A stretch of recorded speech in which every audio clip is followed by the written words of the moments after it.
Hi dear parents.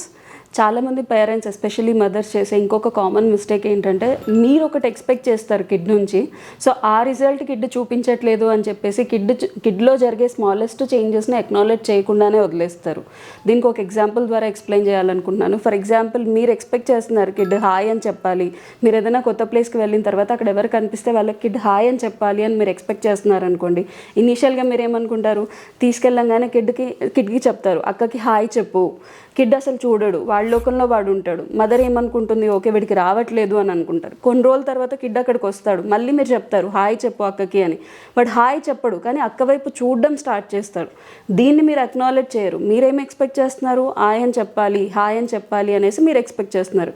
Kid ఇది చెప్పట్లేదు కదా అని చెప్పేసి మీరు ఇగ్నోర్ చేస్తూ ఉంటారు.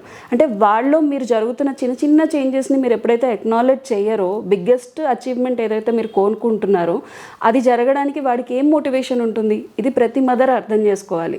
మీ ఎక్స్పెక్టేషన్ హాయ్ చెప్పడం అవ్వచ్చు, బట్ కిడ్ అట్లీస్ట్ ఒక పర్సన్ని చూడడము, వాళ్ళ ఫేస్ని అబ్జర్వ్ చేయడం, లేదా అక్కడ ఆగడము, పీపుల్ని అబ్జర్వ్ చేయడం, ఎన్విరాన్మెంట్ని అబ్జర్వ్ చేయడం, ఇది కూడా కిడ్కి చాలా పెద్ద స్టెప్స్.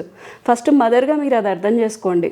మీరు ఏదైతే హాయ్ చెప్పాలి అని ఎక్స్పెక్ట్ చేస్తున్నారో కిడ్ వెంటనే హాయ్ చెప్పలేదు, ఓకే ఇంకా వీడికి హాయ్ చెప్పడం రావట్లేదు అని మీరు వరీలోకి వెళ్ళడము, లేదా కిడ్ని ప్రెషర్ చేయడము అనేది జరగకుండా కిడ్లో జరుగుతున్న స్మాల్ చేంజెస్ని ఎప్పుడైతే మీరు అక్నాలెడ్జ్ చేస్తారో కిడ్ని, ఓకే అక్కవైపు చూస్తున్నావు కదా, వెరీ గుడ్ జాబ్, ఇప్పుడు హాయ్ చెప్పు, ఇలా మీరు కిడ్ని మోటివేట్ చేసినట్లయితే కనుక కిడ్ తొందరగా నేర్చుకునే అవకాశం ఉంటుంది. So my dear parents, please follow this step. Thank you.